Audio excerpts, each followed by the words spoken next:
Welcome to today's webinar presented by Supercoder.com.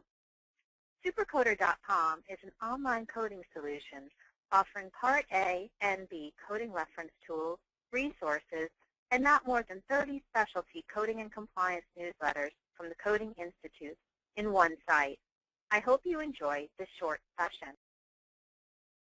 Questions recorded for posterity. If that is the case, please use my email address. Now, be patient. I may not get back to you instantaneously, but I will get back to you in due course. If we go to slide 2, this is just a little disclaimer. I'll summarize it.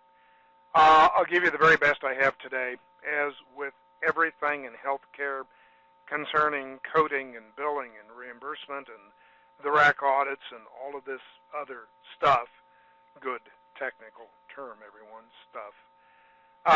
Always check, double check, triple check any particular issue. I'll give you the best I have today, but again, please check everything that anybody says. If we go to slide 3, all right, you can read a little bit about me. It is true that the Federal Register is my favorite reading material, and that is true. We won't be doing much with the Federal Register today. That's interesting because we've drilled down into just specifically the revenue codes, and those are promulgated by the National Uniform Billing Committee. And most of their information does not come out of the Federal Register. As a matter of fact, it raises a rather interesting issue, and we'll allude to it a couple of times today. The Federal Register relates to the Medicare program, Now, the National Uniform Billing Committee, in some sense, is separate from Medicare. Medicare is a part of the National Uniform Billing Committee. They're a member of it, but they don't control it as such. And this can create some problems because, in theory, all third-party payers, including Medicare, should be following what the NUBC says. And now this is not always true, but at least in theory, that's the way it's supposed to be. All right, let's go to slide 4, our objectives today.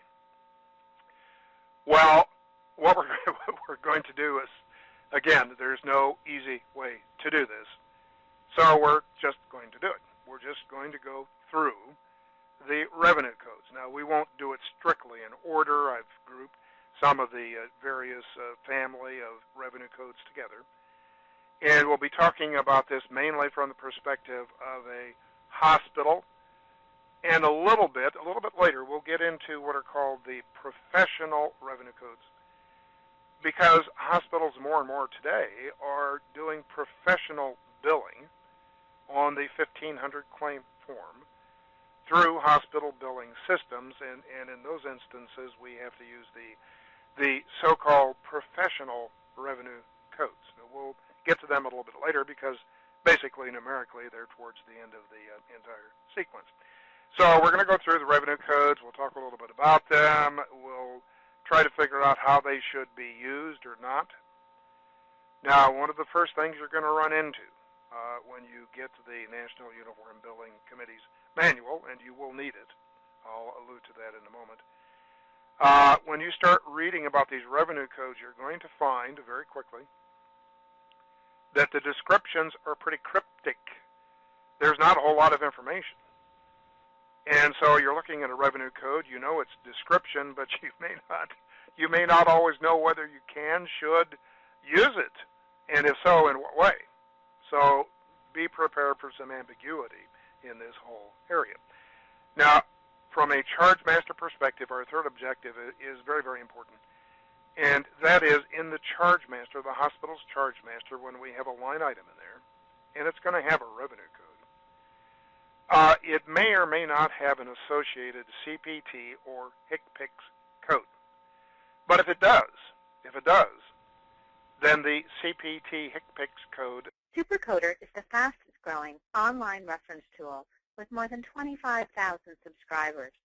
Call 866-228-9252